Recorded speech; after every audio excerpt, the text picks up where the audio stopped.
What's up, y'all? LakerFan here. As you can see by the title of today's video, we're halfway through NBA 2K22 Next Gen. How do you feel? I'm here to gauge the community's interest, whether it's waned or whether it's aged like fine wine. It's probably debatable that that's one of the options, but I'm here to see what you guys think, and I'm here to vent my frustrations or my beliefs of the game and how I've either disliked it or enjoyed it. So I hope you all enjoyed the video. If you do, drop a like, sub if you're new, turn on the noties, all that good stuff, and like always, try to 1 to 500 likes. Also, we just threw up some rec gameplay. It's gonna be something just from the boys that I was playing with, some of the old heads. It's cool though. But anyway, let's start with a little bit of a compare contrast. I want to compare 2K22 Next Gen to other games. So let's just start with the most recent one, 2K21 Next Gen, or 2K21 just in general. I believe 2K21, one of the worst possible 2K games in history. I think it's up there with pretty much 18 and then 21, whether it's next gen or current gen. Both of them were garbage, if you ask me. And I'm really delighted that 2K22 is at least playable. Like last year's game, I quit literally in like, I want to say late December, maybe mid-December, and all I played from that point was literally just Pro-Am. I was probably like an All-Star 3 on Next Gen and then like a Superstar 1 on Current Gen, and that's just because Current Gen was out even sooner, like by a month and a half or so. Obviously, that's when the Next Gen consoles had just released. Also, that's another topic of debate, whether, you know, enough people are on the game on Next Gen or not. Obviously, it feels a little bit more crowded than it was last year. And last year, obviously, like I said, release date game on the console, and it just was a little bit underwhelming. It didn't feel very big. It felt like you were playing the same people pretty much over and over. That does not feel like the same case this year. It feels like it's way more populated. Also, a problem with last year's game on 2K21 Next Gen was the fact that it didn't work for Series S. So me being an Xbox player, it was just very, very small community. I mean, Xbox is already smaller, just general, and now you add in the fact that half the consoles, maybe even more than half the consoles, because it's more affordable, don't even work. So honestly, that was just a whole failure and a half. So when we're comparing this to 2K21, I think this is like miles ahead. And some people might disagree because they're reminiscent and maybe their channel was doing good in that period of time, or, you know, they just enjoyed the stage community in current gen. I understand all of that plays a factor, but overall, the gameplay, it sucked. And obviously the community in general, it sucked as well. And for next gen especially, it was really, really bad. Probably, I would definitely say 21 next gen was just worse than 21 current gen. But it's debatable. Obviously, some people will feel otherwise. But anyway, keep on backtracking. I want to maybe just compare and contrast them against the worst games imaginable. So 2K18, I feel like 18 was so bad too. Some people are, you know, in revision, they're showing it a little bit more appreciation, and, you know, like I said, they're probably just reminiscing on the teammates they played with or the times back then. To be honest with you, the game was garbage. Like, the snatchbacks, the contested greens, the animation glitch, list goes on and on. Some of that was cool, I will say. It made for a pretty fun, entertaining game, but Pro-Am, horrible. Honestly, like the parks were dreadful as well. It was just super bland gray all over the place, and it just was not fun. I'll just put it like that. I mean, the archetype system was cool. Obviously, you had things like pure sharps, play sharps, sharp plays. You had pure shot creators, athletic rebounders, rim protectors, shot creating like slashers, post scores, stuff like that. It was all over the place with it, and I thought it was really cool. The balancing of the game as far as like the My Player Builder goes was pretty solid overall. And at the end of the day, I guess the gameplay is a little bit memorable. I'll give it that much. I mean, you know what 2K18 looks like if you've played it without even looking at it on the screen. Constant snatchback. Maybe like it was good balance though for builds, I will say. Like on 2s, you could bring double bigs. You could run double ISO with like 2 point forwards. Steezo was going crazy in 18 as well with like a play sharp and all types of just smaller guard builds and stuff like that. It was even viable to run like a playmaking slasher or something like that. It just had a lot of variety. It didn't feel like a lot of builds were bad. And I know for how much I'm dogging on 18, I should have more negatives to really recall off the top of my head. I think just overall, it was the first introduction that we got to the new XP system as well. I've been told you can't say the other word on YouTube because it sounds too much like something else. But anyway, it's going to irritate me being on this topic because I can't say the word. But anyway, the XP, we all know what word I'm trying to say otherwise. The XP system was a very different, like it obviously was nothing like what we had seen in 17, 16, 15. And I think a lot of people like that system between 15, 16, and 17, where you can just constantly grind it through playing and winning games. Or obviously the teammate grade wasn't a really good system, but it sufficed. It was okay. And in 18, obviously it introduced like being able to grind your build, and the like, you know, the XP system. In my career, it was kind of whack if we're being honest, but it was cool to some people. I think the biggest grinders were just, you know, the ones who got it to the top were the ones who just obviously stayed in my career all day. Shout out to poor boy Sin though, the only dude who was grinding Park to be able to hit it. But anyway, 2K18 is memorable. Like I said, I just don't think that it's a good game by any measure. So overall, I have 21 at the very, very bottom, 18 maybe slightly above that, and now let's move on to the next one of the recent history. So now, in my opinion, you could slot 22 in right here. Me personally though, I'm gonna put 19 at the next lowest. I think for me, it goes 21, then 18. We're going from bottom to top. 21, then 18, then 19, then 2K22, then 2K20 was my favorite of the most recent. And if we're putting 2K17 in that conversation, then 2K17 is at the top. So again, just one little run through.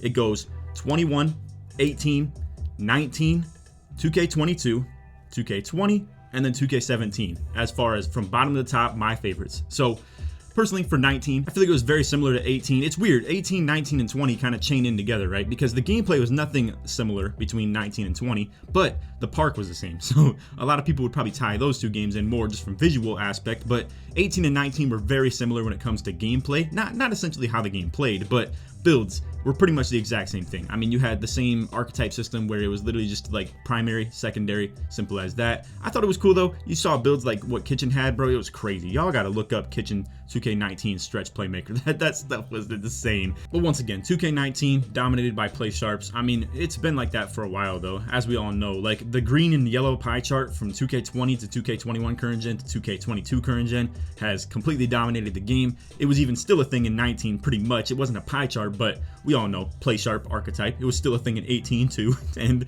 I mean, the last time that we've seen something that wasn't a play sharp archetype was pretty much 17. You either had to be a pure playmaker or a pure sharp, one of the two, and there was really no in between. The only in between you could really feel for was like to go with a super small pure sharp. That's really all you could get in terms of being fast and able to shoot the ball. But hey man, like I said, it's just been a long time since we've felt anything to do with not being able to play by multiple different facets of your game, which some people do like 100%. And I'm going to sort of speed up the whole revision talk because I feel like we need to talk more about 2K22. So long story short, 19, I feel like it was very similar in gameplay to 18 as far as the My Player Builder goes. And obviously, like I said, the gameplay wasn't exactly the same. It wasn't just snatchback made, but stretch bigs definitely dominated the game through 18 and 19. Some people probably like that, some people don't. I feel like it worked plenty fine when it comes to balance between builds. So 19, I feel like I overall give it like a C+, B-. It's not my favorite game by any means, but I don't hate it. I definitely didn't hate it in the moment either. But looking back, I don't have as much love for 19, honestly. But anyway, moving along, like I said, next up on the list is going to be 2K22. I haven't played any current gen. I will let you guys know that. A lot of people say that they're similar, but what I've seen out of it and what I've heard from other people is that it's like people who have actually played both games, it's nothing alike to their measure. I mean, again, I don't know. I haven't seen a whole lot of current gen. They just say that the defense is completely different, like sliding is horrible on current gen and yada yada. You guys get the deal. Some people probably, if you only play 2K22 current gen, probably have a whole different perception on 2K22 than me. Me personally though, for 2K22 next gen, I'm actually a big fan of this game. Like, I wish I had more time or more people to play with constantly on it. I would love to be playing Park like constantly on this game. I think one thing that really killed this game though was the XP system, obviously. And if that were something that was intact, it would give a lot of reason to grind daily, which, you know, is a whole different debate. This is about as like separated of a debate in anything of this community is talking about the XP system, whether it's because it's obviously casual friendly, right? And some of the casuals love that, or the people who are extremely busy in their day, which I totally get y'all. You want to talk about busy? I'm working on moving right now while still trying to do daily videos and stuff like that. It's been a lot, bro. I'll talk about it at the end of the video. Maybe it's been some overwhelming stuff, but anyway, as far as all that stuff goes, I gotta say it would be nice if there was just more reason to grind it on a daily basis. I feel like the seasons kind of limit you. Once you hit 40, it's like, well, what am I playing for? Might as well save my energy for next season when I'm able to actually grind the XP again and, you know, go for 40 again, get the extra badge point, whatever rewards come with it. And I just don't know if that's a good thing. Now, how do you balance that? I think there overall needs to be like a long-term legend reward, and you can hit the level 40s throughout the season, but there needs to be a reason to grind the game after you hit 40 as far as something you can work toward. That's how I feel. But again, that's really the only negative that I have as far as 2K22 goes. I mean, they've been really good on monitoring the patches and what to fix in the game and stuff like that. Pluck steals were a problem, they patched it. Left right was a problem, they patched it. They patched a lot of things in this year's game. I probably am like missing like a thing or two that they've patched that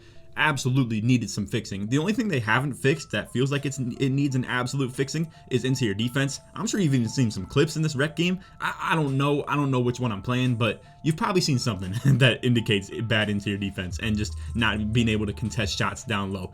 But anyway, as far as all that goes, I still think 2K22 gameplay is really good. The My Player Builder on next gen gives so much variety to be able to create a build with. I will say though, if there was one nitpick thing that I could get at with 2K22's My Player Builder, I wish that when you upgraded something, it would lower the caps of others. So for instance, if you upgrade your three-pointer all the way to 99, it should lower your maximum on driving, dunk, perimeter defense. Like, I don't know if it really should attach to ball handle or anything like that, because a lot of point guards are obviously like that, but maybe slightly on those, but very heavily toward like driving, dunk if you have three-pointer upgraded. I feel like it'd be nice to, if someone wanted to make a balanced build like that they'd have to be a pretty above average or mediocre build overall. That's just how I feel, and I don't think it's a good thing for the game when people can come out here with 99 three-pointer, 99 ball handle, 99 speed with ball, 99 perimeter defense, well, 95 obviously, but 99 steal, 99 speed, 99 acceleration. That's what created the imbalance of this game early on when the left-right meta was still here and smaller guards were still dominating, and I just feel like they give you too much attribute points to work with. I just wish either there was a little bit less to work with, or if you upgraded something, it would lower the caps of others so that people actually would upgrade things like maybe post control or close shot on their guards or something like that, and maybe more mid-range, or you know, just maybe you actually go super high in the pass accuracy, because if you make a playmaking build, maybe it wouldn't deteriorate from that so much. And people just work in caps on this game when it comes to My Player Builder. There's just constant, like, you know, hit a certain threshold, hit a certain threshold, hit a certain threshold on everything. And obviously, like I said, it doesn't take away from your build at all. So honestly, that's how I feel about the My Player Builder. As far as gameplay goes though, I do feel like dribbling's in a pretty good spot. I think it's a good thing in terms of balance. Like, the dribble heads obviously don't love it, but it's not super cheesy, which is why they probably don't love it. But defenders probably don't hate that either. Now, I do think one thing though, as far as where this game was a couple months ago, when super like horizontal and backwards left-right movement was just killing, I don't think that's good for the game. I think a lot of point guards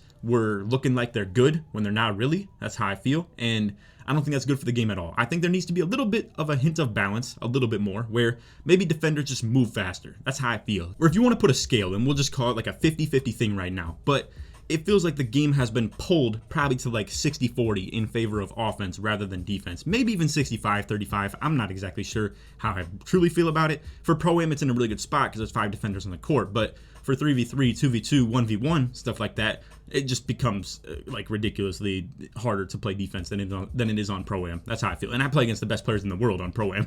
I feel like it's still easier to defend them than it is to defend like an average player on threes. It's just an open court. There's more space for people to just be brain dead and run side to side pretty much. But anyway, that's my synopsis on 2K22. I don't even know if that's an actual word or how you say it, but that's my thoughts on 2K22. And again, overall, I'd probably give this game like a B+. That's how I feel. I think it's pretty good, but I still do love 2K20 and 2K17 more than it. A lot of people be on Twitter talking about, oh, like reminiscing, like, oh, that's just living in the past.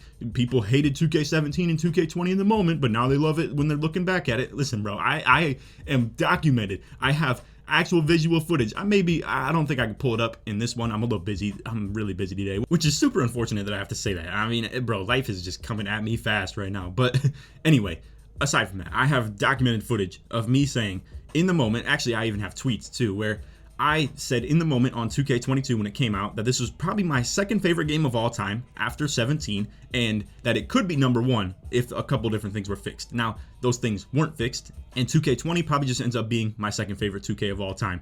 17 though, loved it.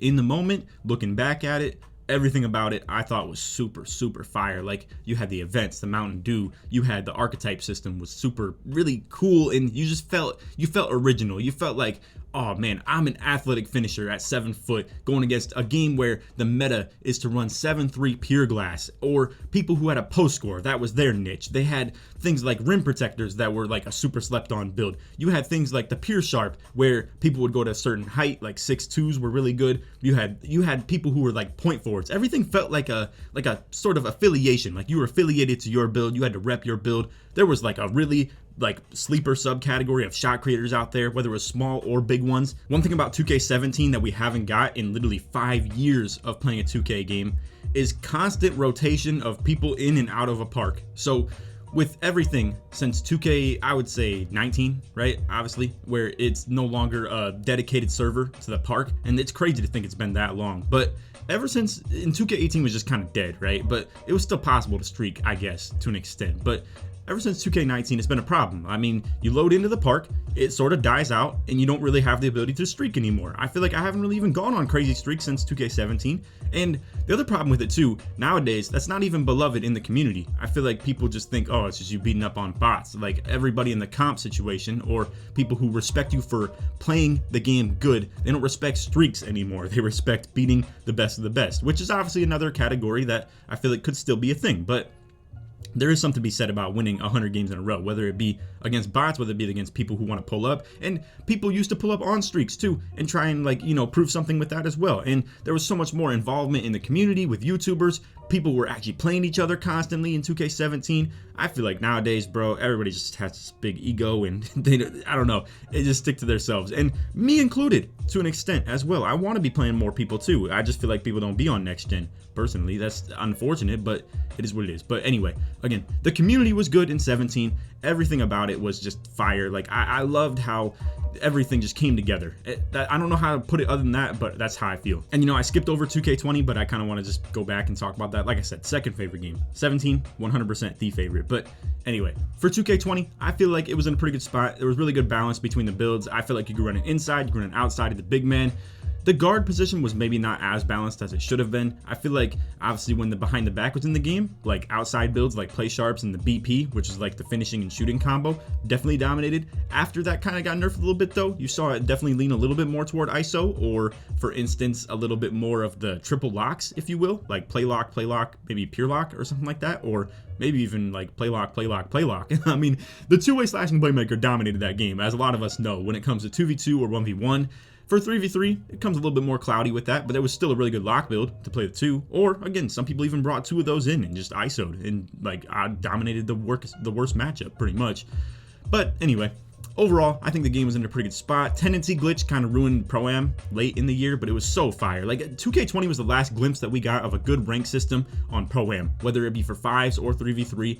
It was perfect, bro. I loved it early in the game, but it just kind of faded and we've never had it back. Anyway, I don't know like how to reminisce on 2K20 that much more, other than obviously one of the negatives was the fact that the hop dunk was in the game, and it kind of bailed out a lot of players, whether it be two-way slashing playmakers or the pure finishers, like obviously even I used. I mean, I had a pure slasher in the finisher, which is like the blue and red pie chart. So, you know, all that stuff was something that I did. And you know, I feel like I didn't use the hop dunk that crazy. I still had that spin dunk in my catalog too. I mean, you had things like Euros and like, you know, regular spins like the double tapping X, going for contact dunks, just in general. I mean, there was a lot of stuff to do between finishing in that game, and it was really like versatile, I will say. That's why you don't see a lot of slashers nowadays though. I mean, it's all contact dunk or quick drops, or sit below the basket and wait for them to jump and go up. You don't see a lot of actual slashers in this game anymore. And you know what I will give 2K22 some love for too is the dunk meter. Some people don't like it. I love it. I think they can make it a little bit easier though,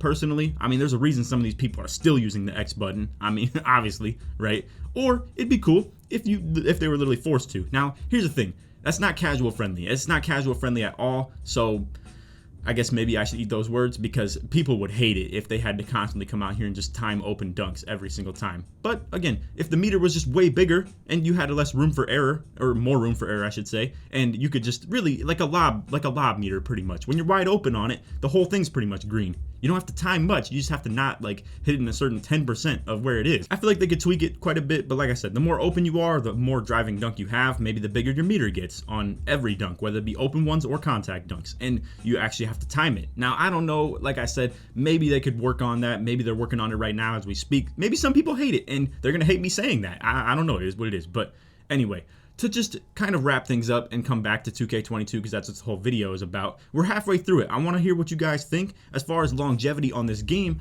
I feel like it's held up okay. It hasn't really held up as good as I thought it would, because when I saw seasons were in the game, I was like, okay, well, seasons are going to give this game some real longevity. But little did I know, or little did I think about it, after 4 seasons, what more longevity is there as far as people grinding? And they made it so Legend was really underwhelming. That is like ridiculous that we got a freaking parrot, bro, for hitting Legend. It's really stupid, if you ask me, and that really killed the game to an extent as far as like our player base right now. I mean, I've seen it personally in terms of the views. The community gave up after season 4 was released. I mean, in season 3, the rewards were kind of garbage, but we all had Legend to look forward to. And then when season 4 hit, and then a couple days into it, it just died. Like everything about this community just got that much smaller. But hey man, like I said, I don't know, if the Legend reward would have been good, it probably would have gave us another 2, maybe even 3 months of enjoying this game a whole lot more. At the end of the day though, I'm still enjoying the game. I play it for playing it. Like obviously I'm having fun playing the wreck with these boys right here, or like I said, I want to get back into the park. Me and AK are thinking about getting into the stage a little bit more as well. Pro-Am has been still extremely fun as well. The draft just happened recently for the like 2K League. We'll have some 2K League stuff coming as far as content goes. It'll be cool, bro. So anyway, I just want to say, I think this game's in a pretty good spot, but it could have been better. It 100% could have been better, and overall, the game just feels like a B to a B+. Especially right now, it feels kind of like a B-. Overall, though, this is just a long-winded video of me staring at the rec intro screen as I don't play any gameplay over it because I felt like I would have been distracted and talking about the gameplay too much. So, long story short, I'm just voicing my opinions. I'm literally looking into blank space and telling y'all how I feel, pretty much, and just reminiscing on the games and stuff like that. And just telling you guys how I felt about other games, how this one stacks up against them. And again, I think 2K22 is right in the middle of the pack, maybe a little bit above average as far as some of the most recent 2Ks, all the way back to 2K17. I didn't really list 16 and 15 into that because I feel like I wasn't on YouTube, and the community, it's hard to gauge. I feel like I can't go that far back and still relate to a lot of the new people. But anyway, like I said, I mean, this game is right in the middle, right there. If you want to involve 2K15 and 16, I think this is right on par with 15. I mean, there were some things wrong with 15, but it was still a pretty good game. That's how I feel about this one right here. And, you know, in 15, it was gameplay-related things. This game right here is more so, it's complicated. I mean, we have a whole new community based on, like, grinding for things or, you know, just the rewards you get out of stuff. And it's been underwhelming in that category, 100%. But the gameplay, pretty good. I give the gameplay like an A- to like a B+, definitely. But anyway, that's off the video. I hope y'all enjoyed. If you did, for to drop a like, sub if you're new, turn on the noties, all the good stuff. Like I said in the intro, let's try 1 to 500 likes. Tomorrow's video, I 100% promised you guys I will have that video that I've been promising for a while as to how to make every single metric build, so I can just give a nice little catalog and you can skip to whatever part of the video you want. I'm going to work on that. I just haven't had time for it. And it's so unfortunate for me to say that. You know, every single video so far this year, I have daily uploaded on 2K22 Next Gen all the way through 175 days in a row. 178, actually, I think. And, I mean, we haven't really, like, put out any garbage videos, to be honest with you. Maybe some of them have been reoccurring videos where it's just me, like, relaying some information that maybe has changed between the tier list videos. But those are, like, the only filler videos I've done all year. And I don't know, it's really sad for me to say that I don't have as much time to be able to work on content right now, but it's just a whole process in life right now, bro. It's really crazy. But anyway, I'm trying really hard in the time that I do have to get like the content stuff done. I apologize if some of it does feel a little bit mediocre. I'm trying really hard not to put out any like mid content or any garbage content. You can even hear my voice going out right now. But anyway, that's off video. I hope y'all enjoyed, and we'll talk more in tomorrow's video and stuff like that with metric build and stuff like that. But anyway, hope y'all enjoyed. Other than that, take it easy, man. Peace.